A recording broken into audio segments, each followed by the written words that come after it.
Saudi আরব থেকে ইসলাম বের হয়ে ইরাকে ঢুকেছে, ইরাক থেকে বের হয়ে ইরানে গেছে, ইরান থেকে বের হয়ে পাক ভারতে এসেছে। আস্তে আস্তে ইসলাম উল্টে গেছে। উল্টে যাওয়া ইসলাম, উল্টে যাওয়া মানুষের হাতে থেকেছে 750 বছর। ওরা চলে গেলে যাদের হাতে থেকেছে তাদের নাম ইংরেজ। ওদের দালাল ছিল শিয়া, ওদের দালাল ছিল কাদিয়ানি, ওদের দালাল ছিল অমুসলিম, আরো কিছু লোক দালাল ছিল, তা এখন আর বলছি না।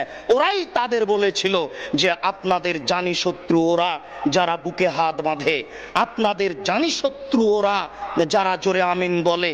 তাই তারা শহরে খুঁজছিল কোথায় তারা। তাই আমাদের বাড়ি শহরে হয়নি, মসজিদেও হয়নি, শহর ছেড়ে পালিয়ে গিয়ে ওই বাগমারায় আশ্রয় নিয়েছি। বাগমারায় গাড়ি তো যায় না, যায় না, গরুর গাড়িও যায় না, গরুর গাড়ি তো যায় না, পায়ে হেঁটেও যাওয়া যায় না।